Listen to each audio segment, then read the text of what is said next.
Hari ini saya mau bicara lebih kepada prinsip-prinsip asas hukum kontrak ya.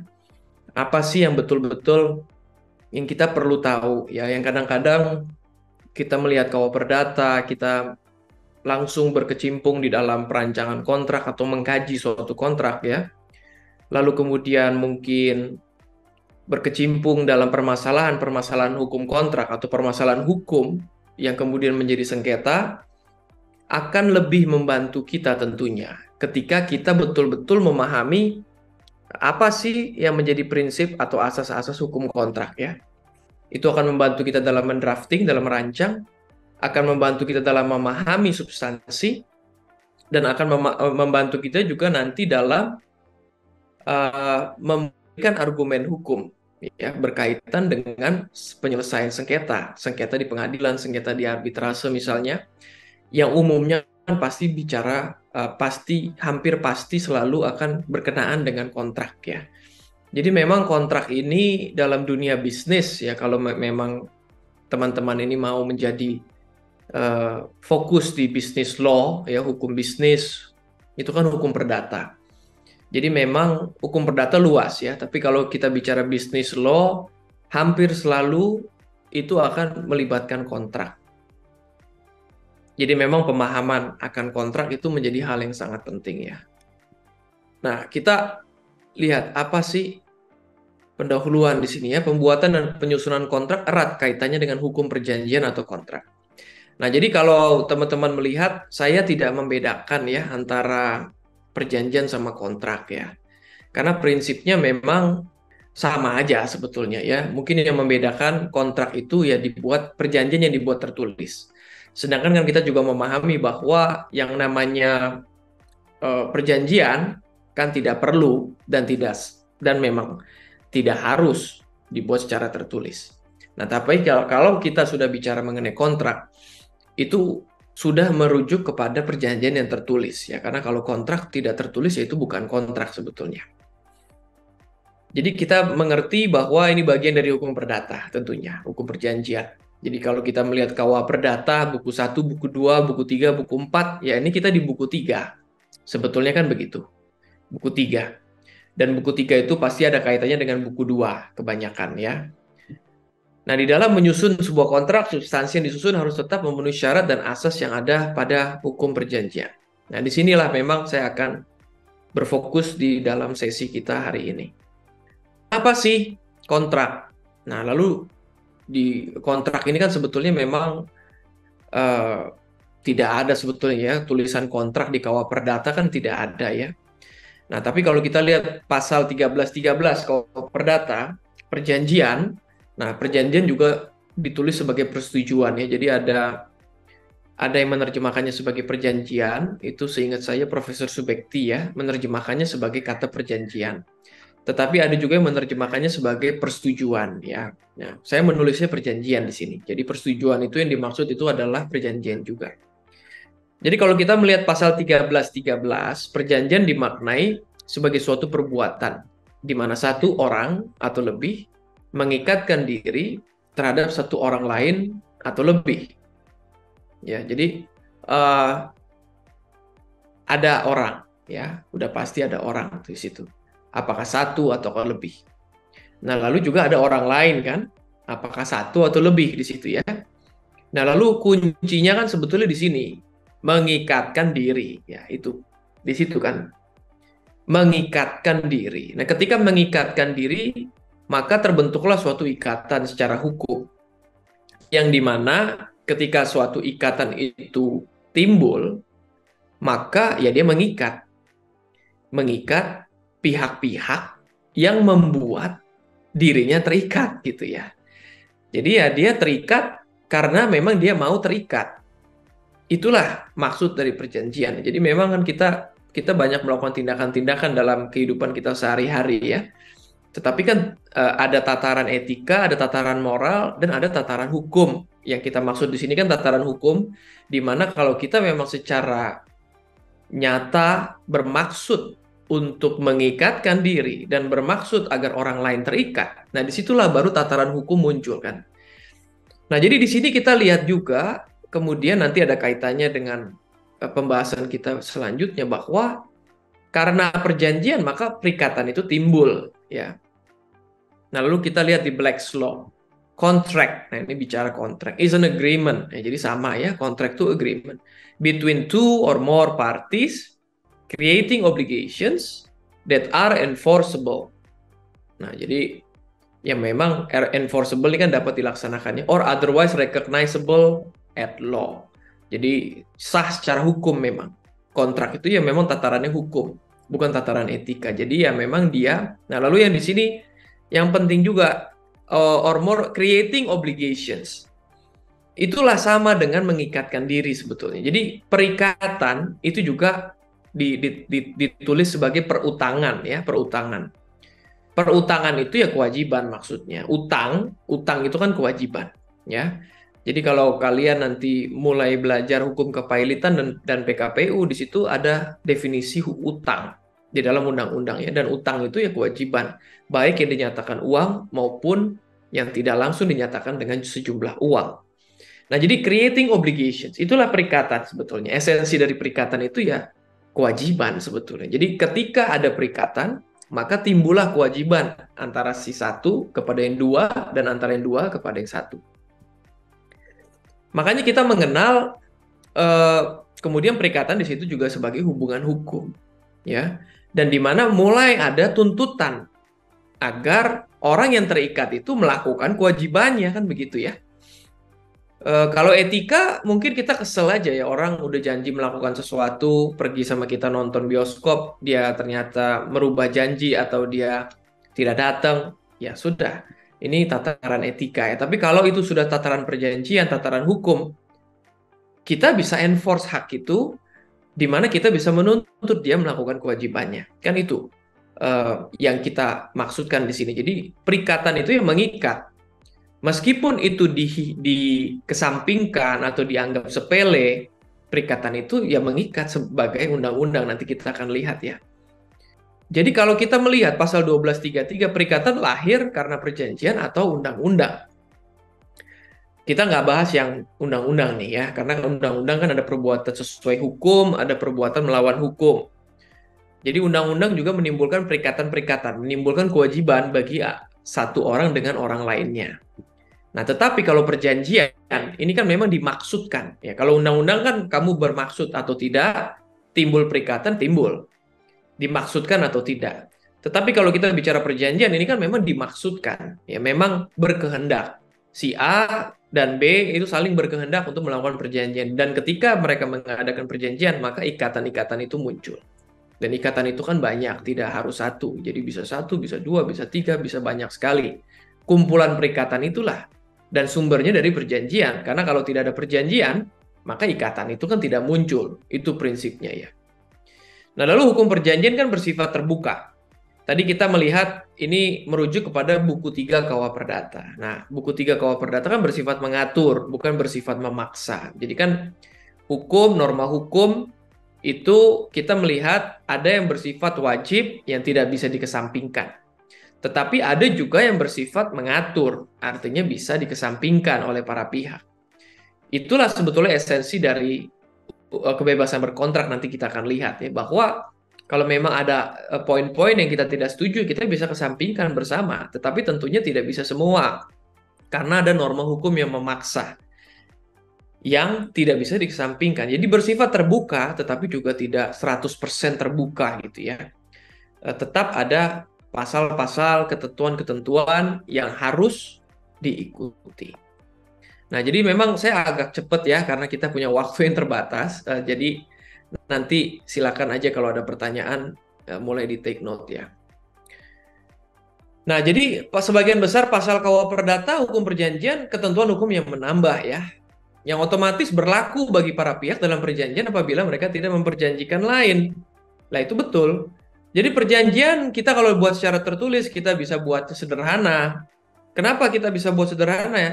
Ya nggak apa-apa, karena artinya kalau kita buat sederhana, maka kita mau merujuk kepada KUH Perdata. Kita mau banyak merujuk kepada ketentuan dalam KUH Perdata, hukum perjanjian. Atau kita mau buatnya macam-macam secara kompleks, secara komprehensif. mengatur segala-galanya, termasuk masalah pengakhiran, apa yang terjadi setelah pengakhiran, apa yang terjadi jika eh, ada kerugian dan lain-lain. Itu dipersilakan saja, ya. Tetapi kalau misalnya tidak diatur, maka kemudian bisa merujuk kepada KUH Perdata. Jadi sering beberapa kali saya mendapat pertanyaan dari klien misalnya, Pak Edi ini tidak diatur masalah one prestasi Pak, atau Pak Edi ini tidak diatur masalah apakah kita berhak mengklaim ganti rugi jika lawan janji kami one prestasi. Tidak diatur memang di dalam perjanjian atau di dalam dokumen yang menciptakan hubungan hukum tersebut. Tidak berarti kemudian maka tidak bisa mengklaim ganti rugi. Kenapa? Karena mengklaim ganti rugi itu ada di KUH Perdata dan tidak ada dikesampingkan. Kalaupun dikesampingkan tidak berarti itu bisa diterima karena nanti menimbulkan ketidakseimbangan atau ketidakadilan. Nanti kita akan lihat ya. Jadi ada ketentuan hukum yang menambah bukan dimaksudkan sebagai perintah, tapi memang dimaksudkan bahwa memang para pihak pun akan setuju dengan itu gitu ya. Makanya di sini disebut hukum yang menambah juga didasarkan atas kehendak para pihak.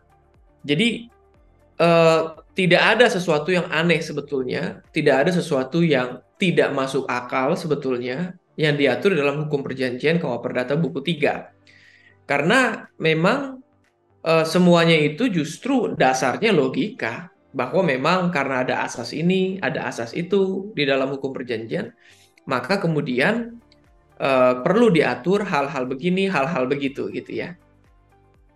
Nah, supaya nanti lebih jelas saya maju aja terus ya. Nah, ini sebelum kita masuk ke asas, saya juga ceritakan jadi perjanjian ya. Perjanjian ini kita melihat ada perjanjian cuma-cuma dan atas beban ya, lalu perjanjian sepihak dan perjanjian timbal balik. Nah, tentunya bisa langsung terlihat kan cuma-cuma dan atas beban. Cuma-cuma itu yang gratis lah istilahnya. Yang free. Nah, itu cuma-cuma. Jadi perjanjian di mana memang ada prestasi tapi tidak seimbang atau kecil sekali atau bahkan tidak ada prestasi, itu juga bisa ya, antara tidak seimbang, kecil sekali atau tidak ada prestasi. Misalnya hibah ya kan, hibah itu kan memberi sesuatu kan. Kita memberi hadiah, memberi hibah barang kepada orang lain kan, hibah itu kan sepihak. Jadi gratis pula. Ya lain lawannya kan jual beli misalnya. Kalau hibah itu gratis, jual beli kan nggak gratis. Jadi tidak cuma-cuma. Jual beli itu atas beban. Sederhananya kan gitu. Sedangkan kalau hibah itu ya cuma-cuma. Karena saya menerima sesuatu kan saya tidak bayar apa-apa. Tidak ada lawan prestasinya. Nah lalu perjanjian atas beban. Perjanjian yang mewajibkan masing-masing pihak memberikan sesuatu. Tidak ada beban yang harus dipikul oleh salah satu pihak oleh pihak lain yang menjadi lawan janji. Sedangkan kalau perjanjian cuma-cuma itu beban sebetulnya ada, cuma ditanggung oleh satu pihak saja. Sedangkan lawan janji dia tidak menanggungnya. Nah makanya kemudian perjanjian cuma-cuma dan perjanjian atas beban ini juga tidak bisa dipisahkan dari perjanjian sepihak dan perjanjian timbal balik. Sama aja kalau perjanjian cuma-cuma itu contohnya hibah itu kan sepihak. Sepihak, diberikan sesuatu dan orang yang melakukan sesuatu itu perjanjian sepihak.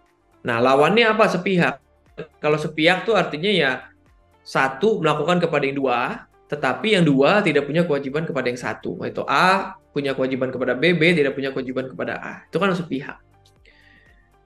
Nah, perjanjian timbal balik adalah yang normal kan? Ini yang disebut juga resiprokal, timbal balik. Bahwa apa yang saya punya kewajiban, kamu juga punya kewajiban, ya. Dan kewajiban saya kadang-kadang tidak bisa saya lakukan kalau kamu tidak melakukan kewajibanmu, gitu. Makanya disebut timbal balik, saling berhubungan, gitu. Bila pihak yang satu memiliki kewajiban, memiliki hak, maka pihak lain memiliki kewajiban dan sebaliknya. Dan ini yang paling umum kan timbal balik. Yang sepihak ini kan jarang ya. Hibah peristiwa juga jauh lebih jarang dibandingkan timbal balik seperti transaksi jual beli, sewa menyewa, tukar menukar kan jarang ya. Yang paling umum kan jual beli. Sewa menyewa mungkin juga bisa kita, tapi lebih kurang lah ya, lebih kurang umum dibanding jual beli, karena jual beli kan itu memang kehidupan kita sehari-hari ya. Nah ini secara sekilas aja bahwa perjanjian itu konsepnya bisa seperti itu. Nah, kita mulai masuk ke asas. Apa sih yang dimaksud dengan asas? Ya, nah, asas tidak lain kan ya prinsip ya, itu nama lainnya mungkin kita sebutnya asas ya, tapi prinsip. Asas hukum tidak dapat dipisahkan satu sama lain. Jadi memang dia punya porsi sendiri-sendiri, kedudukan sendiri-sendiri, konsep dan makna sendiri-sendiri, tapi memang nanti kita akan lihat bahwa memang tidak bisa dipisahkan. Ya, memang saling terkonek ya, saling terhubung. Apalagi kalau nanti asasnya makin abstrak gitu ya. Dan memang kan asas ini kan abstrak. Kita memang bedakan dengan pasal-pasal ketentuan itu kan udah konkret tertulis ya. Sedangkan asas kan kita mencoba menulis diwujudkan kemudian di dalam ketentuan-ketentuan. Jadi dari asas-asas atau prinsip-prinsip maka kemudian diwujudkan dalam bentuk ketentuan-ketentuan hukum. Maka itulah kalau kita mengerti asas maka kita bisa mengerti mengapa diatur seperti ini di dalam KUA Perdata buku 3 misalnya. Yang melibatkan suatu asas tertentu, maka kemudian asas itu pun kita bisa jadikan sebagai tolak ukur atau sebagai salah satu cara atau metode untuk menilai penafsiran atau memahami suatu ketentuan. Principle menurut Black's Law adalah a fundamental truth or doctrine as of law. Comprehensive rule or doctrine which furnishes a basis or origin of others ya. Jadi intinya kan apa yang mendasar lah ya. Ketentuan komplit ya yang menjadi dasar atau sumber dari yang lain. Asas hukum sebagai kaidah penilaian fundamental adalah kaidah hukum yang paling umum. Jadi memang dia sifatnya sangat-sangat umum. Nah, di sini saya mencoba akan membagi, di sini saya mengadopsi salah satu buku dan ditulis oleh Muhammad Saifuddin ya. Jadi di sini di buku ini dibedakan asas hukum yang membangun konstruksi hukum kontrak dan asas hukum yang mengarahkan substansi hukum kontrak. Tidak banyak sih yang membedakan seperti ini. Justru karena si Muhammad Saifuddin ini membedakan ini, saya lihat ada bagusnya kita melihatnya juga dari dua sudut pandang yang berbeda ya. Jadi membangun konstruksi hukum ini lebih kepada kaitannya dengan pembuatan ya. Bagaimana kontrak itu dibuat. Nah, apa sih asas-asas hukum yang berkaitan dengan pembuatan suatu perjanjian atau kontrak? Sedangkan kalau asas hukum yang mengarahkan substansi itu lebih kepada mengapa sih ada ketentuan-ketentuan yang harus diatur di dalam kontrak dan mengapa harus diaturnya demikian gitu. Nah, jadi ini saya lihat cukup bagus untuk kita bedakan ya untuk mengikuti pemahaman asas-asas hukum perjanjian. Nah, jadi kita mulai dari yang lebih kepada asas-asas hukum yang terlibat berkenaan dengan pembuatan suatu perjanjian. Nah, nomor satu nih, asas konsensualisme. Konsensualisme itu kan dari kata konsensus ya. Saya yakin kalian juga udah pada tahu toh, konsensus itu ya kesepakatan. Jadi kesepakatan itu memang penting. Dan kalau kita melihat pasal 1320 itu sebagai syarat sah perjanjian, nomor satu kan sepakat ya. Nah, nomor dua kan kecakapan ya. Jadi kesepakatan itu ya memang menjadi hal yang mendasar dalam suatu perjanjian. Bahwa ada meetings of mind ya. Kalau mungkin sistem hukum Anglo-Saxon tuh dia bilang meetings of mind. Pertemuan pemikiran. Pertemuan dua pemikiran, pertemuan kehendak.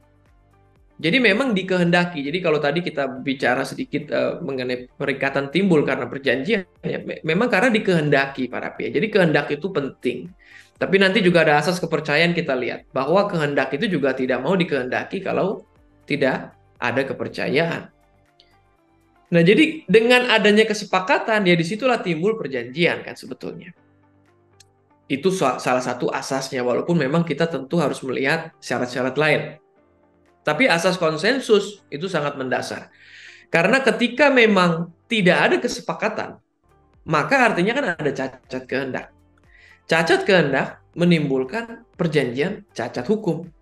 Dan lalu di sini kita melihat kan ada syarat subjektif, ada syarat objektif kan. Syarat subjektif menyebabkan perjanjian dapat dibatalkan kan. Dan cacat kehendak itu bisa karena kekhilafan misalnya, bisa karena penipuan, bisa karena paksaan, bisa karena penyalahgunaan keadaan. Nanti kita akan lihat juga penyalahgunaan keadaan secara singkat ya. Jadi ini asas yang sangat mendasar. Kesesuaian paham. Terdapat beberapa jenis kontrak harus dibuat dalam bentuk tertulis. Nah, memang konsensus itu kan konsepnya ini ya kesepakatan abstrak lagi tuh. Tapi tetap bagaimanapun juga kalau memang ada suatu kesepakatan yang wajib dibuat secara tertulis. Jadi perjanjian memang tidak harus tertulis kan, tetapi tetap ada beberapa perjanjian yang harus dibuat tertulis. Ya ini misalnya perjanjian hibah, perjanjian perdamaian. Memang disyaratkan oleh peraturan perundang-undangan, oleh KUA Perdata kita ya, bahwa memang harus dibuat secara tertulis. Jadi kalau tidak dilakukan, maka kan cacat formal ya, bentuknya cacat. Dan itu ya dianggap tidak pernah ada jadinya. Batal demi hukum itu cacat formal. Nah, lalu tentu yang paling terkenal dan paling banyak dibahas kan asas kebebasan berkontrak ya. Inilah kehidupan kita ini, bahwa kita bisa bertransaksi dengan setiap orang yang kita mau, dengan isi yang kita mau sebetulnya. Apapun yang kita mau atur, kita bisa sepakati bersama kan. Kita bisa bekerja sama dengan A, kita bisa menjual dengan B, kita bisa menyewa dengan C. Kebebasan berkontrak. Jadi bebas saja intinya. Para pihak dalam suatu perjanjian bebas menentukan materi atau isi sepanjang tidak bertentangan. Nah, tentunya kebebasan tidak mutlak ya. Kebebasan itu bukannya tidak terbatas. Tetapi ada batasnya yang kita juga akan bahas nanti di akhir sesi ini. Jadi 1338 ayat 1 di situ kan dikatakan semua perjanjian yang dibuat secara sah. Jadi sepanjang perjanjian sah, ya itu dibebaskan ya. Jadi kamu boleh buat perjanjian apapun sebetulnya. Prinsipnya kan di situ. Disinilah kebebasan berkontrak. Setiap orang punya kebebasan. Jadi di sini kebebasan itu apa sih? Kebebasan untuk membuat atau tidak membuat kan? Memang tidak ada yang paksa kita juga harus buat perjanjian. Kita boleh buat, kita boleh nggak buat. Memilih pihak, tadi sudah saya sampaikan. Untuk menentukan kausa dari perjanjian yang akan dibuat itu maksudnya ya apa sih tujuannya ini? Kenapa kita harus tanda tangan perjanjian? Untuk menentukan objek, apa yang mau diperjanjikan, ya kan? Menentukan bentuk, mau dibuat tertulis kah, mau dibuat secara lisan kah, mau dibuat secara notarial kah, ya sepanjang itu dibebaskan oleh peraturan perundang-undangan diperbolehkan. Jadi misalnya jual beli mobil, nggak ada kewajiban harus dibuat notarial. Nggak ada juga kewajiban harus dibuat tertulis perjanjian jual beli mobil. Tapi bisa nggak saya buat tertulis, saya buat notarial? Ya kan bisa saja. Kebebasan berkontrak. Kebebasan untuk menerima atau mengesampingkan ketentuan yang bersifat opsional. Ini juga tepat tadi.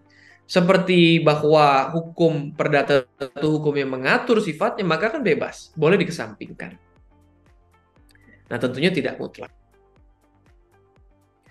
Lalu fakta sunt servanda. Ketika ini sebetulnya udah masuk ke dalam. Jadi kebebasan berkontrak kan sebelum dibuat kontrak saya bebas. Tetapi ketika saya sudah menyepakati sesuatu tadi dari konsensus ya, maka sepakat itu mengikat. Dan di sini diatur dalam 1338 ayat 1 juga. Penekanannya bukan semua perjanjian, tetapi berlaku sebagai undang-undang. Kan begitu ya, 1338 ayat 1 fakta sunt servanda. Bermakna bahwa perjanjian itu mengikat, dan karenanya harus memenuhi janji-janji. Makanya terikat. Jadi sudah ada hukum yang mewajibkan mereka untuk melakukannya. Ini udah bukan tataran etika lagi. Udah bukan seperti teman kita yang tidak datang untuk nonton bioskop bersama gitu. Ini udah hukum. Nah, ketika ini sudah hukum, tadi juga kita lihat kontrak Black's Law is enforceable kan. Dapat dieksekusi, dapat dilaksanakan dan dapat kita tuntut. Dapat kita tuntut pelaksanaannya. Dan itu ya kalau tidak dilaksanakan secara sukarela, ya akan kita ajukan ke pengadilan atau arbitrase yang sesuai kesepakatan. Jadi memang saya nggak mau, saya nggak peduli gitu kan. Ya, ini hukumnya. Jadi kamu tidak suka, kamu tidak mau, kamu tidak peduli, saya bisa paksa kamu lakukan. Kan itu. Kalau tidak ada fakta sunt servanda, nggak ada kan orang yang membuat perjanjian. Karena nggak ada manfaatnya. Bayangkan kalau perjanjian tidak bisa kita enforce, tidak bisa kita eksekusi. Bahwa kewajiban orang atau janji orang tidak bisa kita paksa dia lakukan. nggak ada gunanya kan. Bisnis juga nggak bisa jalan. Orang one prestasi, orang tidak lakukan sesuatu juga tidak ada konsekuensinya. Nah, itu kan sangat buruk tentunya. Dan ketika itu, makanya inilah adalah asas. Disitulah muncul asas ganti kerugian, nanti coba kita belajar. Kenapa timbul one prestasi? Kenapa harus mengganti rugi? Karena ini. Karena pacta sunt servanda, kewajiban mengikat, perjanjian mengikat, kamu harus melakukannya. Nah, begitu juga kalau kita lihat di 1338 ayat 2, tidak dapat ditarik kembali. Nah, ini jadi kaitannya juga dengan konsensus, asas konsensualisme. Kita sudah sepakat sesuatu, kamu nggak boleh mundur sepihak gitu. Ya, jadi kata kuncinya sepihak, tanpa persetujuan saya. Kalau kita sudah setuju sesuatu, kita mau ganti persetujuan kita, kita harus setuju lagi bersama. Jadi persetujuan A diganti dengan persetujuan B misalnya. Persetujuan ini maksudnya kesepakatan para pihak ya. Jadi kesepakatan mengenai A diganti dengan kesepakatan mengenai B. Jadi tidak bisa kalau tidak ada kesepakatan mengenai B, kamu anggap sudah B gitu. Salah satu pihak mengklaim A, saya ganti menjadi B sepihak gitu ya. Itu kan melanggar asas lagi, melanggar asas konsensus, melanggar asas pacta sunt servanda juga, dan secara hukum melanggar pasal 1338 ayat 2 KUH Perdata. Nah, iktikat baik. Iktikat baik kalau kita melihat 1338 ayat 3 sebetulnya berkaitan sama pelaksanaan kontrak. Ya, di situ kan disebut perjanjian harus dilaksanakan dengan iktikat baik. Nah, tetapi dalam perkembangannya, sarjana hukum, ahli hukum, kemudian mengatur bahwa etikat baik itu kan nggak hanya pelaksanaan nih, tetapi juga dalam pembuatan. Dan ini saya pikir sih nggak ada salahnya sih, memang betul juga iktikat baik. Berkembang kan dunia hukum. Jadi kamu juga jujur nggak sih sebetulnya mau tanda tangan kontrak sama saya, bertransaksi sama kami ini kamu mau jujur apa sebetulnya ada maksud busuk sih, ada maksud buruk sebetulnya. Iktikat baik itu ya kejujuran sebetulnya. Nah, lalu dibagi ada objektif, ada subjektif ya. Kalau subjektif intinya tuh melihat dari batinnya, spiritualnya bagaimana. Betul nggak sih, bisa nggak sih kita melihat bahwa ini orang jujur ya, apa adanya. Sedangkan kalau objektif itu ya menurut norma atau menurut orang-orang pada umumnya bahwa dia ini beriktikat baik atau tidak beriktikat baik kita nilai ya. Jadi kalau yang satu tuh internal sifatnya. Kita kan nggak bisa tahu pikiran orang ya. Itulah subjektif. Apa sih sebetulnya maksudnya dia? Tapi kalau objektif kita bisa melihat dengan ukuran-ukuran yang digunakan oleh masyarakat atau yang memang best practice-nya begitu, kita bisa kemudian ukur bahwa ini iktikat baik atau tidak. Nah, iktikat baik tentunya penting ya. 1338 ayat 3 ini luas ya. Lalu dalam perkembangannya juga ada konsep kan pembeli beriktikat baik. Itu khusus kepada pembeli artinya. Pembeli beriktikat baik artinya kan dalam konteks perjanjian jual beli kan. Karena pembeli kan artinya berkenaan dengan jual beli. Tetapi kalau perjanjian harus dilaksanakan dengan iktikat baik di 1338 ayat 3 ini kan sebetulnya lebih luas ya. Lebih luas. Jadi tidak hanya jual beli, bisa untuk sewa menyewa, bisa untuk utang piutang dan macam-macam. Nah, kemudian iktikat baik ya tadi seperti saya bilang harus dimaknai keseluruhan proses. Jadi dia tidak hanya berkaitan dengan perencanaan kontrak, tetapi juga dalam pelaksanaannya ya. 1338 tadi pelaksanaan, tetapi kemudian tidak hanya pelaksanaan. Kejujuran pada waktu membuat kontrak. Ditekankan apabila kontrak dibuat di hadapan pejabat, para pihak dianggap beriktikat baik. Meskipun ada juga pendapat yang menyatakan keberatannya. Memang umumnya kalau itu dibuat di hadapan pejabat yang berwenang, kan seharusnya sudah diperiksa secara lebih teliti ya. Si pejabat yang berwenang ini kan notaris ya, anggaplah. Kan seharusnya tidak.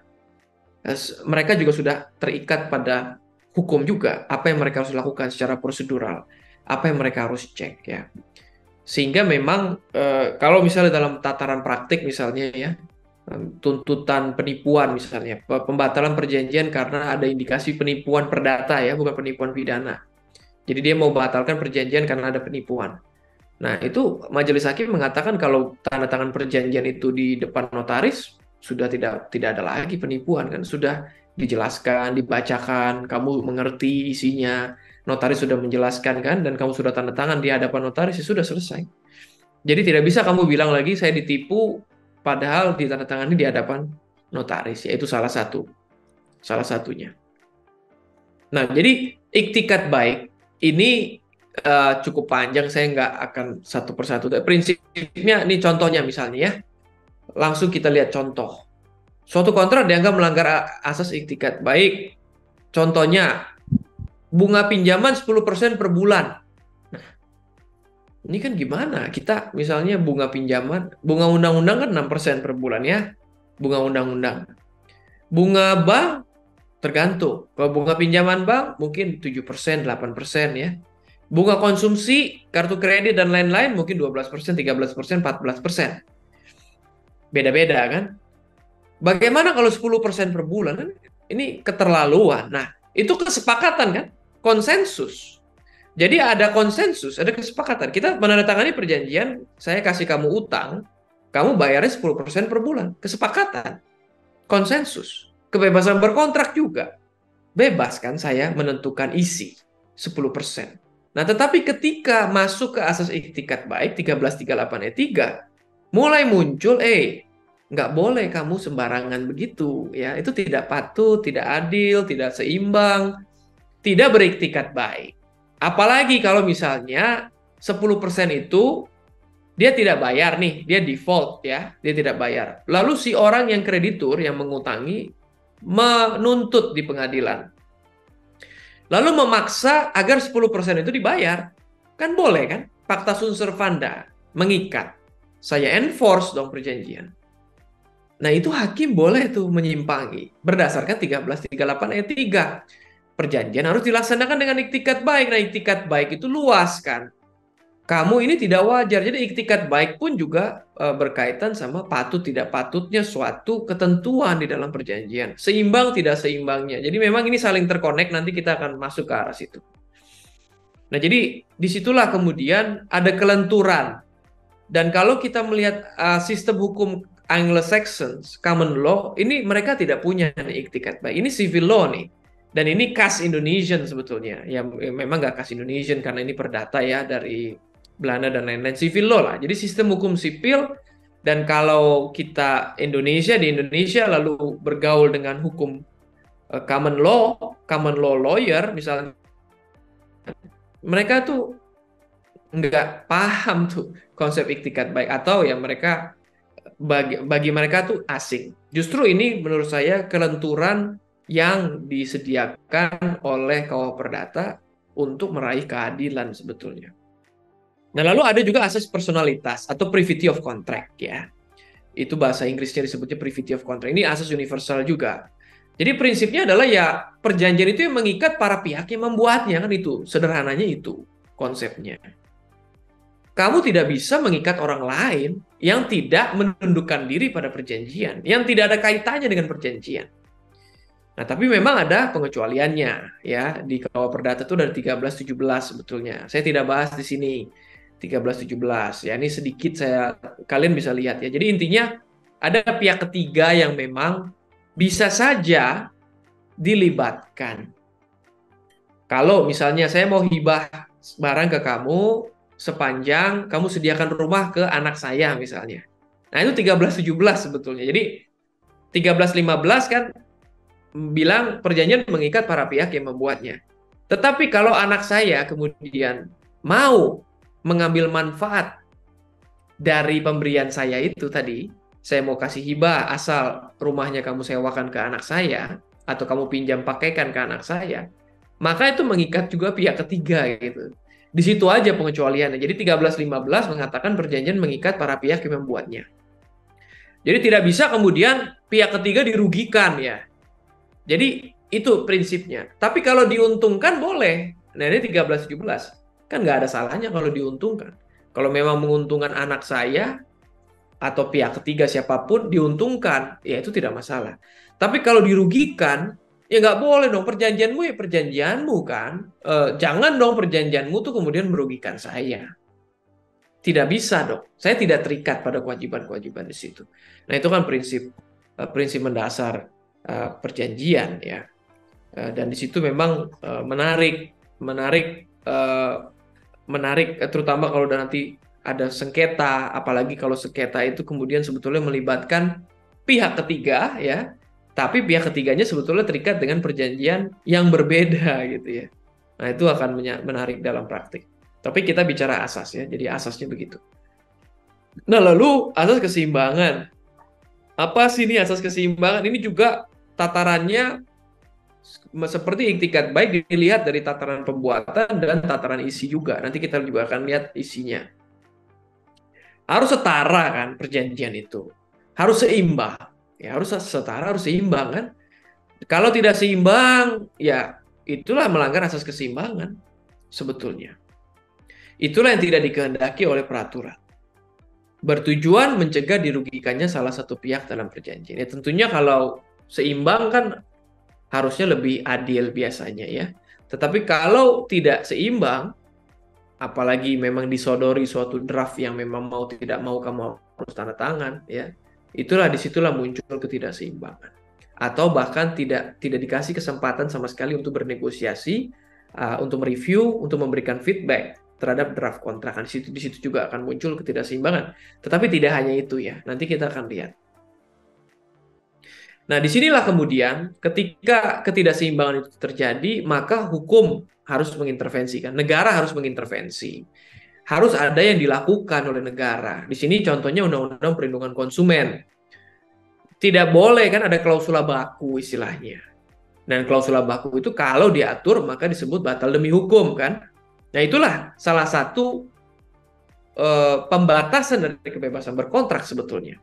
Kalau ada syarat-syarat yang memang sangat memberatkan dan itu melanggar Undang-Undang Perlindungan Konsumen, maka dianggap batal demi hukum, tidak berlaku. Itu kan untuk melindungi konsumen. Nah, itu lain kalau bisnis to bisnis ya. Ini kan kita bicara bisnis to consumer. Bisnis to consumer, consumer dilindungi. Tapi kalau bisnis to bisnis, tidak ada perlindungan konsumen karena bisnis juga pelaku usaha. Ini contoh satu. Contoh dua, kalau kalian mengikuti hukum properti, perjanjian pengikatan jual beli kan sebetulnya sudah cukup lama diatur ya. PPJB itu harus mengatur begini, harus mengatur begitu di tahun 94 dan di tahun 95 itu sudah muncul sebetulnya peraturannya. Untuk melindungi konsumen, untuk melindungi para pembeli unit apartemen atau unit rumah sebetulnya. Nah, kemudian dengan ada peraturan pemerintah itu semakin dipertegas. Cuman bedanya dia bukan undang-undang ya, dia di dalam peraturan pemerintah. Sebelumnya di level keputusan menteri, peraturan menteri, kemudian berubah menjadi peraturan pemerintah sekarang. Tetapi dia diamanatkan oleh undang-undang untuk membuatnya. Jadi memang ini menjadi hal yang penting karena itu untuk menjaga keseimbangan. Nah, bagaimana kalau dilanggar? Ya itulah melanggar asas keseimbangan kan, sederhananya kan begitu. Nah, asas kepercayaan tadi iktikat baik, pacta sunt servanda semua kan mengikat ya. Muncullah perikatan hukum. Ya tentunya kalau saya tidak percaya kepada seseorang, saya tidak mau menandatangani perjanjian kan. Saya tidak mau sepakat sama dia ya, karena saya khawatir dia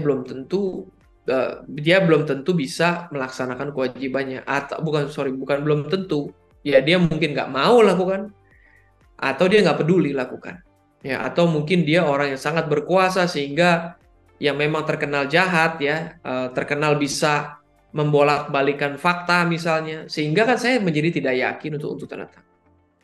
Ini tentunya bisa terjadi berdasarkan pengalaman ya, asas kepercayaan. Jadi memang kepercayaan itu juga bagian yang penting. Nah, cuman kembali percaya atau tidak percaya, kalau misalnya sudah ada kesepakatan dan kesepakatan itu sah kan, maka timbullah perikatan, pacta sunt servanda, dan mengikat. Jadi kewajibannya mengikat dan harusnya bisa di-enforce. Nah, jadi memang kepercayaan ini lebih kepada seperti bagian dari konsensualisme ya. Sebelum adanya konsensus, saya yakin nggak nih sama ini orang sehingga saya bermaksud untuk menyepakati sesuatu dengan dia. Nah, Kita masuk ke substansi sekarang ya. Kalau tadi proses pembuatan, sekarang ke substansi. Asas kepatutan nomor satu ya. Patut tidak patut. Patut tidak patut sama adil tidak adil menurut saya beda-beda tipis lah ya. Itu satu kesatuan lah sebetulnya. Kepatutan, kadang-kadang juga kesusilaan. Tidak kesusilaan kita juga bisa bilang tidak bermoral, tidak etis ya. Sama juga itu kan, tidak patut, tidak bermoral, tidak etis. Kita juga bisa bilang tidak patut ya. Jadi di sini juga interkoneksinya nih nanti. Tidak begitu jelas sebetulnya pembedaan satu dengan pembedaan yang lain. Nah, semua sumbernya di 1339. Tadi kita 1338 ya, Pacta sunt servanda, lalu iktikat baik di sana kan. 1339 di situ dibilang tidak hanya mengikat untuk hal-hal yang tegas dinyatakan, tetapi juga segala sesuatu yang diharuskan oleh kepatutan, kebiasaan, atau undang-undang. Jadi memang mau nggak mau kan perjanjian memang harus patut toh. Apa yang kita atur tuh ya harus sesuatu yang patut. Nah, kebiasaan di situ juga muncul. Kalau memang kebiasaannya dalam perjanjian seperti ini adalah begini, maka kebiasaan itu harus dihargai gitu ya. Atau bahkan yang sudah diatur undang-undang. Kalau kita bicara kebiasaan, kepatutan mungkin ukurannya masih bisa diperdebatkan. Karena tidak tertulis kemungkinan atau tidak jelas ukuran-ukurannya atau berbeda penafsiran satu dengan yang lain. Tapi kalau undang-undang kan udah pasti banget kan. Kalau undang-undang udah bilang perjanjian harus dalam bahasa Indonesia, kamu buat dalam bahasa Inggris, kan kamu melanggar undang-undang tuh. Atau perjanjian undang-undang mengatakan bahwa konsumen harus dilindungi dalam konteks ini, kamu melanggar kewajiban itu, kamu tidak melindungi, ya kan artinya melanggar undang-undang. Nah, kemudian ada dua fungsi, melarang dan menambah. Artinya suatu kontrak yang bertentangan dilarang atau tidak dapat dibenarkan. Larangan membuat perjanjian dengan bunga terlalu tinggi. Tadi seperti yang contoh tadi ya, bunganya 10%. Kok tinggi amat? Janganlah begitu, kan nggak patut. Nah, pihak yang tanda tangan mungkin karena tertekan saat itu dia kepepet dan lain-lain, dia nggak bisa. Tapi tidak berarti kemudian si pihak kreditur bisa memaksakan 10% per bulan. Karena hakim akan menilai. Lalu fungsi menambah kan ada kekosongan. Nah, kepatutannya bagaimana? Perjanjian tidak mengatur secara jelas misalnya. Tetapi yang wajar bagaimana? Bisa nggak kemudian kita simpangi sedikit atau hal yang belum diatur itu kita kemudian tafsirkan bahwa inilah yang harus dilakukan para pihak demi kewajaran atau demi kepantasan atau kepatutan. Nah, itu juga bisa.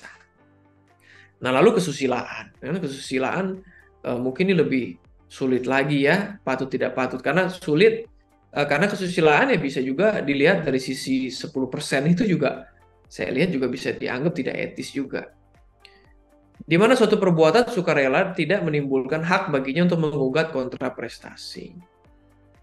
Nah, ini contohnya tercermin di pasal 1354 yang menentukan bahwa seorang yang melakukan suatu perbuatan sukarela mempunyai kewajiban untuk meneruskan dan menyelesaikan perbuatannya. Nah, jadi memang ini ikatan, tapi ikatan ini sebetulnya tidak tepat. Ini kan bukan perjanjian ya. Ini kan tanpa ada perjanjian, jika orang ada yang melakukan kegiatan secara sukarela, maka dia punya kewajiban untuk meneruskan dan menyelesaikan perbuatan. Nah, susila, tidak etis, itu nanti kita lihat ada contohnya juga. Asas kebiasaan. Nah, di sini sumbernya kan 1339. Tetapi kemudian juga kita bisa melihat di 1347 tuh ya. Syarat-syarat yang selalu diperjanjikan menurut kebiasaan. Nah, kalau 1339 itu kan konsep bahwa perjanjian juga mengikat kebiasaan. Tetapi kalau 1347 itu sebetulnya masalah penafsiran.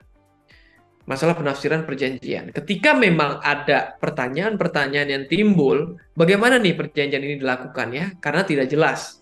Nah, kebiasaan yang berlaku selama ini itu bisa menjadi dasar untuk menafsirkan perjanjian. Makanya di situ dibilang syarat-syarat yang selalu diperjanjikan harus dianggap telah termasuk dalam persetujuan. Walaupun tidak dengan tegas dimasukkan. Jadi ini juga sering disebut persetujuan diam-diam. Nah, tapi tidak bisa selalu tidak bisa dianggap persetujuan diam-diam begitu saja secara luas ya. Ini persetujuan diam-diam di sini dimaksud kalau memang itu diperjanjikan menurut kebiasaan. Jadi harus ada best practice-nya istilahnya ya. Jadi misalnya kan kita bisa buat segala banyak hal secara tertulis di dalam perjanjian. Tetapi mungkin ada hal-hal yang kita tidak buat secara tertulis, tetapi para pihak sudah mengerti bahwa best practice-nya kita tuh begini sebetulnya dalam bertransaksi. Tahap-tahapan yang umum kita lakukan tuh begini. Ya itu kan mengikat. Tidak bisa tidak mengikat itu. Jadi tidak bisa orang pura-pura bodoh gitu ya. Kalau memang misalnya nih masalah penagihan. Penagihan biasanya ada 3 tahap. Pertama, kamu mengajukan proposal tagihanmu. Yang kedua, saya verifikasi dulu tagihanmu. Lalu ketiga, invoicing. Tagihannya diterbitkan berdasarkan invoice. Jadi ada proposal, yang pertama, kedua, proposal diverifikasi, ketiga, invoice. Keempat, baru saya bayar. Anggaplah tidak diatur dalam perjanjian. 1, 2, 3 ini. Tapi kita selalu begitu. Itu pertama. Atau best practice industrinya selalu demikian. Industri sektor tertentu, anggaplah sektor konstruksi. Selalu begitu caranya dalam penagihan. Ya itu mengikat tuh. Jadi jangan kamu bilang karena tidak ada diatur 1, 2, 3, kemudian saya langsung bisa minta dibayar saja langsung gitu tanpa 1, 2, 3 saya bypass gitu kan. Itu maksudnya ya. Jadi nggak demikian juga. Jadi memang tidak semua harus ditulis gitu. Kalau tidak ditulis terus seolah-olah nggak ada. Sama seperti asas ganti kerugian seperti yang saya sampaikan di awal. Pertanyaan, bagaimana kalau klausul wan prestasi dan akibat wan prestasi tidak diatur di perjanjian? Apa kemudian saya tidak bisa menuntut ganti rugi? Nah, kalau orang bilang tidak bisa karena tidak diatur, itu dia belum belajar asas hukum perjanjian. Asas hukum perjanjian itu kan tadi harus seimbang, harus mengikat. Nah, mengikat itu artinya memberikan hak untuk orang lain menuntut prestasi. 1243 KUH Perdata itu kan mengikat. Di situ dia bilang kan biaya rugi bunga timbul jika terjadi wan prestasi. Jadi tidak diatur secara spesifik di kontrak, nggak apa-apa. Saya bisa gunakan hak saya berdasarkan 1243. Itulah kenapa KUH Perdata hukum perikatan disebut hukum menambah kan. Tidak diatur, tapi ditambahkan di dalam KUH Perdata. Jadi seolah-olah apa yang diatur KUH Perdata ditulis seolah-olah secara imajiner tertulis di hukum perjanjian di kontrak kita. Kan tidak diatur tadi kontrak wan prestasi. Oke. Apa yang diatur di 1243 itu seolah-olah ditulis di perjanjian kita kan. Jadi kamu jangan bilang saya nggak bisa ganti rugi. Bisa. Nah, tapi pertanyaan itu masih muncul loh. Masih muncul termasuk oleh orang yang berpengalaman. Masih suka ditanya, ini nggak diatur bagaimana lah. Itulah makanya harus memahami. Nah, apa sih ganti kerugian? Bagaimana bisa muncul ya? Ada 4 di sini contohnya ya. Dia tidak melaksanakan prestasi. Sama sekali di situ disebut. Atau dia melaksanakan tapi tidak sebagaimana mestinya. Artinya ada proses yang dilanggar. Mungkin dia selesai barangnya tapi prosesnya dilanggar. Tidak tepat waktu. Waktunya tanggal 1 Januari harusnya. Dia selesaikan tanggal 10 Januari. Sudah, itu udah default kan. Atau dia bahkan melakukan sesuatu yang dilarang. Ya, itu kan default juga sama ya. Karena prestasi itu kan salah satunya juga untuk tidak berbuat sesuatu kan, menyerahkan sesuatu, berbuat sesuatu, tidak berbuat sesuatu. Lalu ada masalah ketepatan waktu kan, perikatan dengan ketetapan waktu nih, teman-teman harus lihat tuh perikatan-perikatan dengan ketetapan waktu. Jadi kalau memang sudah ada janji untuk melakukan sesuatu di tanggal tertentu, maka kan janji itu harus ditepati. Dan dalam dunia utang piutang, maka utang telah jatuh tempo kan. Dan kalau jatuh tempo, saya artinya berhak menagih sudah.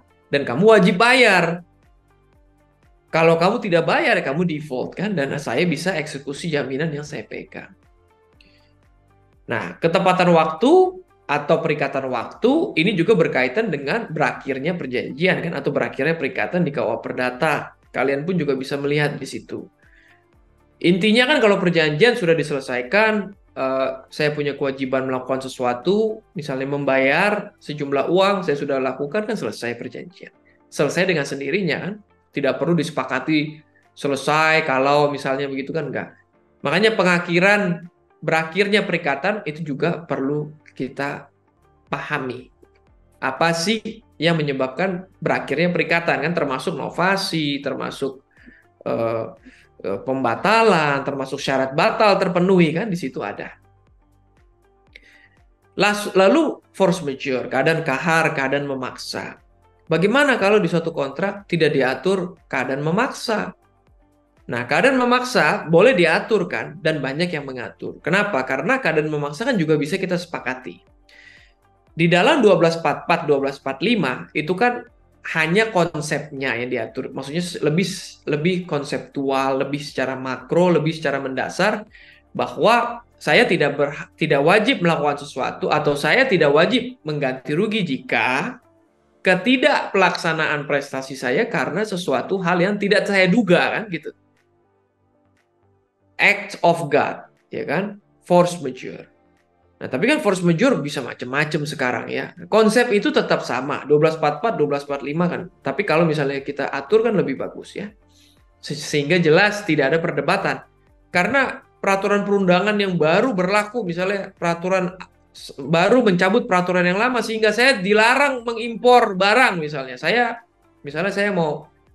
sudah tanda tangan jual beli di mana saya wajib menyerahkan suatu barang. Dan untuk menyerahkan barang itu saya wajib mengimpor. Mau tidak mau saya harus impor karena barang itu tidak ada di Indonesia. Tiba-tiba dalam perjalanannya ternyata ada peraturan pemerintah melarang impor barang itu. Ya itu kan force majeure. Di luar kekuasaan saya.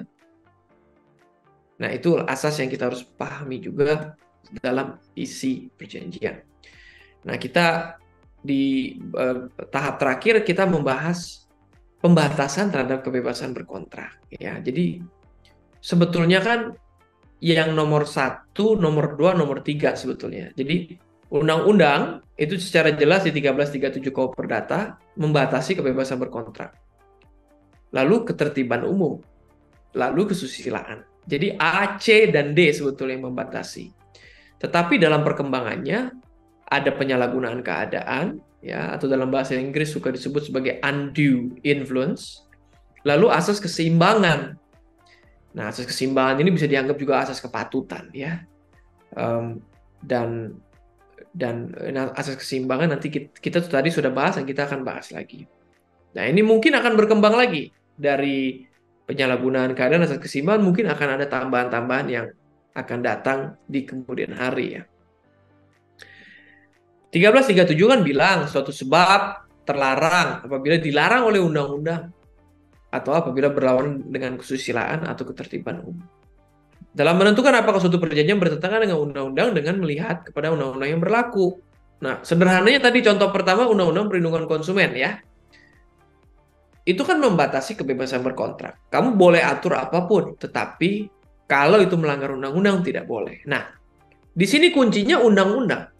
Kemudian pertanyaan, tadi contoh berikutnya yang saya kasih kan properti. Perjanjian pengikatan jual beli diatur. Harus begini, harus begitu untuk melindungi konsumen properti. Itu diatur di peraturan pemerintah. Sedangkan 1337 bicara undang-undang. Bagaimana melihat ini? Ya. Apakah peraturan pemerintah dianggap undang-undang? Jawabannya kan memang enggak. Tetapi apakah kemudian tidak ada faedahnya itu diatur di peraturan pemerintah? Tidak juga otomatis menurut saya. Karena ada asas lain kan, tadi asas keseimbangan yang bisa digunakan. Atau bahkan asas ketertiban umum. Nah, tapi ingat teman-teman ya, 1337 ini bicara mengenai pelanggaran kausa yang halal. Ya. Jadi kausa itu kan tujuan. Tujuan perjanjian itu harus legal atau halal, harus tepat, benar. Nggak boleh melarang undang-undang. Jadi kalau undang-undang melarang jual beli narkoba itu artinya kausa terlarang kan? Kan sederhananya begitu. Jadi tidak serta-merta melanggar peraturan pemerintah. Karena kalau perjanjian jual beli apartemen, kausanya kan halal. Jual beli apartemen tidak dilarang undang-undang kan? Jadi kausanya halal. Jadi bukan 1337 sebetulnya. Tapi 1337 itu pun juga sering digunakan sebagai pijakan untuk menilai ini boleh apa enggak suatu perjanjian dibuat seperti ini. Nah, tapi prinsipnya adalah bahwa perjanjian memang nggak boleh melanggar undang-undang lah. Intinya kan begitu ya. Apakah itu kausa halalnya doang, ataukah klausul tertentu yang melanggar? Nah, itulah yang itu dalam kajian akademis dan dalam kajian dalam praktek peradilan itu juga, meskipun dia kadang-kadang merujuk ke 1337 itu sebetulnya tidak sepenuhnya 1337. Contoh lain undang-undang bahasa. Undang-undang bahasa kan juga perjanjian utang piutang, kalau kasus yang terkenal itu yang dibatalkan itu adalah perjanjian utang piutang. Perjanjian utang piutang dianggap melanggar undang-undang bahasa. Utang piutang kan tidak melanggar kausa halal kan? Utang piutang kan boleh. Tidak ada yang melarang bahwa tidak boleh utang piutang. Jadi kausanya halal, tetapi perjanjiannya melanggar undang-undang. Jadi bukan 1337 sebetulnya. Perjanjian melanggar undang-undang. Mirip seperti yang perlindungan konsumen, kausa jual beli kepada konsumen itu kan halal saja. Tetapi kalau ada klausul-klausul di dalam perjanjian yang merugikan konsumen, maka itu batal demi hukum. Jadi memang ini 1337 penafsirannya menjadi luas. Tidak melulu hanya kausa. Non kausa pun bisa dianggap sebagai bagian dari pelanggaran perjanjian. Dan itu kemudian membatasi kebebasan berkontrak. Lalu penyalahgunaan keadaan merupakan doktrin yang berfungsi untuk membatasi asas kebebasan berkontrak karena dianggap dapat digunakan sebagai hal yang menyebabkan adanya cacat kehendak. Jadi prinsipnya ini asas konsensualisme tadi, kesepakatan. Kalau tidak sepakat secara tepat, bisa ada cacat kehendak. Nah, kalau paksaan di dalam KUHP Perdata itu lebih kepada fisik, ya. Sedangkan kalau kita bicara penyalahgunaan keadaan, ini paksaan yang tidak fisik nih. Tidak ada ancaman ditodongkan pistol di kepalanya misalnya, atau di depannya ada anaknya mau dihajar misalnya gitu kan. Tidak ada nih. Mungkin biasa aja satu dengan yang lain, tapi mungkin ada desakan-desakan secara ekonomi, secara finansial ya. Kalau kamu nggak mau begini, sorry nih, saya akan akhiri perjanjian misalnya, atau saya akan tuntut kamu. Tapi ini di luar hukum ya, artinya kalau tuntut secara hukum kan sah ya. Ini artinya ada ancaman-ancaman yang bersifat ekonomis, menekan, sehingga mau tidak mau dia akhirnya menandatangani itu perjanjian atau menyepakati itu ya. Jadi hubungan atasan bawahan tuh bisa begitu. Atau karena takut rugi yang sangat besar, atau karena keadaan ekonomi, kesulitan keuangan yang sangat mendesak. Nah, memang pembuktiannya itu akan menjadi hal yang menantang kan, karena tidak mudah untuk membuktikan penyalahgunaan keadaan. Tetapi kalau bisa dibuktikan, itu sudah diputus oleh hakim dan hakim menganggap itu suatu penyalahgunaan keadaan. Jadi penyalahgunaan keadaan ini pertimbangan hakim ya, tidaklah semata-mata berhubungan dengan isi, tetapi berhubungan dengan apa yang telah terjadi pada saat lahirnya perjanjian. Nah, tadi konsensualisme itu ya, kesepakatan. Jadi ada cacat kehendak di situ. Hakim berpendapat telah terjadi penyalahgunaan keadaan dalam penandatanganan perjanjian perdamaian karena posisi ekonomi tergugat jauh lebih unggul dalam posisi di mana penggugat hanya bergantung kepada tergugat. Jadi tergugat yang digugat oleh penggugatnya. Jadi dia teken, terus kemudian dia gugat nih. Penentuan besar ganti rugi ditentukan secara sepihak tanpa ada penaksir. Jadi disuruh settle, angkanya ditentukan sendirian, kamu teken saja sudah, nggak usah banyak komen. Penggugat menandatangani dalam kondisi berat hati, kepepet, dan dijanjikan akan diberikan kesempatan untuk mengerjakan proyek oleh tergugat. Jadi kan ini kejadiannya pasti ditekan untuk tanda tangan perjanjian perdamaian. Mungkin nilainya terlalu besar buat dia, tapi dia karena kepepet, karena dia takut di-terminate, dikontrak, atau tidak dikasih kesempatan, di blacklist nih, tidak diberikan kesempatan untuk proyek-proyek lain, dia takut, dia tanda tangan.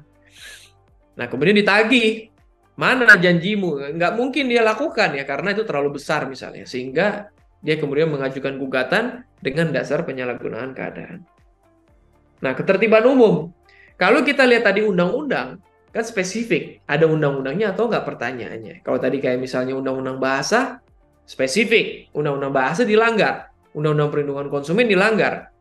Tetapi ketertiban umum, ketika kita bicara ketertiban umum, itu lebih luas lagi dia melihatnya. Dia tidak melihat ketertiban umum bisa mencakup undang-undang. Bisa. Karena melanggar ketertiban umum, melanggar undang-undang bisa juga dianggap melanggar ketertiban umum. Melanggar kesusilaan bisa juga dianggap melanggar ketertiban umum. Melanggar asas-asas hukum juga bisa dianggap melanggar ketertiban umum sebetulnya. Jadi dan ketertiban umum ini tidak hanya digunakan di dalam perjanjian ya. Di sini kalau kita lihat Black's Law, principles and standards. Broadly dia bilang kan, regarded by the legislature or by the court as being fundamental concern to the state and the whole of society. Jadi ini segi-segi mendasar kan. Jadi asas memang kalau ada pelanggaran asas, misalnya dalam hukum acara perdata tuh ada asas audi et parem ya. Saya lupa persisnya ini. Intinya bahwa kan para pihak harus didengarkan.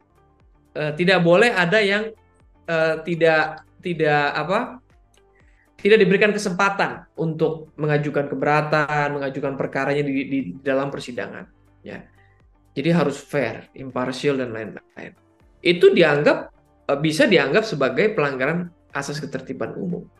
Jadi memang ketertiban umum tuh bersifat lebih luas. Kalau dalam kasus di praktek peradilan, ini melanggar asas keseimbangan misalnya ya.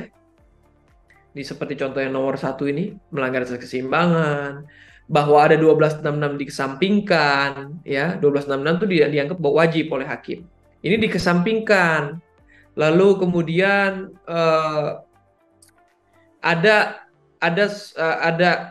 kalau terjadi wan prestasi, maka satu pihak wajib ganti rugi, tetapi pihak yang lain tidak ada kewajiban ganti rugi. Membebaskan pihak pertama dari kewajiban mengembalikan atau setiap pembayaran. Hal ini melanggar asas kepatutan dan kebiasaan. Nah, dia juga mengikuti kebiasaan, karena kan dalam kebiasaan itu juga tidak berlaku seperti itu. Ini bisa dianggap sebagai pelanggaran ketertiban umum. Nah, jadi memang kita bisa lihat, jadi ketertiban umum itu lebih luas ya. Lebih luas. Dan di dalam praktiknya memang harus melihat ini melanggar prinsip hukum yang kita anut apa tidak. Ya. Jadi memang itu lebih kepada asas sih. Nah, juga sama nih kesusilaan. Terakhir kan, istilah yang abstrak yang bisa berbeda-beda di satu daerah dengan daerah yang lain, dan juga penilaian orang terhadap kesusilaan berbeda-beda. Contoh peristiwa perjanjian yang memiliki klausul para pihak melakukan perjanjian pinjam-meminjam uang, di mana uang tersebut digunakan untuk modal judi. Nah, jadi pinjam-meminjam uang kan boleh. Tetapi kalau pinjam-meminjam uang ini memang tujuannya untuk digunakan berjudi, ini melanggar kesusilaan. Sehingga tidak boleh dilakukan. Ya, kalau tadi jual beli narkoba itu kan memang melanggar kausa yang halal, jelas melanggar undang-undang. Tetapi kalau pinjam-meminjam dengan maksud untuk digunakan untuk judi, pinjam-meminjamnya biasa kan sebetulnya nggak ada masalah ya. Tetapi ketika diketahui memang maksudnya itu untuk judi, nah itu malah kemudian itu melanggar kesusilaan. Jadi itu teman-teman ya, saya pikir asas keseimbangan, oke, terakhir nih asas keseimbangan. Asas keseimbangan tadi kita sudah bahas, tetapi bisa juga sebetulnya asas keseimbangan itu dalam pelaksanaan perjanjian dianggap tidak seimbang. Kamu melanggar asas keseimbangan, kenapa? Karena kamu mengakhiri kontrak dengan alasan yang sepele, misalnya, ya. Nah, atau di sini di kasus yang ini dia memberikan hak untuk memutuskan sepihak, tetapi tidak memberikan hak kepada pihak yang lain. Ya, itu melanggar asas keseimbangan. Jadi pernah ada satu kasus yang saya alami juga, arbiter ya, ini arbiter mengatakan bahwa kamu yang mengakhiri, kamu melanggar asas keseimbangan. Kenapa? Karena sebetulnya alasan pengakhiran kamu itu sudah dilakukan, dipenuhi oleh lawan janjimu. Tetapi kamu memaksakan bahwa pemenuhan itu tidak terjadi karena kamu menuntut dokumen diserahkan yang diterbitkan oleh instansi A spesifik. Padahal menurut perjanjian tidak ada kewajiban dokumen tersebut harus diterbitkan oleh instansi A. Nah, karena dokumen yang diberikan bukan dari instansi A, kamu mengakhiri perjanjian. Padahal tanpa dokumen tersebut telah terbukti bahwa barang ini sebetulnya nggak ada masalah gitu. Tapi kamu tetap mempermasalahkan hanya karena dokumen yang diterbitkan bukan dari instansi A. Nah, itu dianggap hakim melanggar asas, dianggap arbiter ya. Sama juga bisa disebut hakim melanggar asas keseimbangan. Karena eh, kamu mengakhiri perjanjian jadi dengan alasan yang sebetulnya tidak lagi substansial alasannya.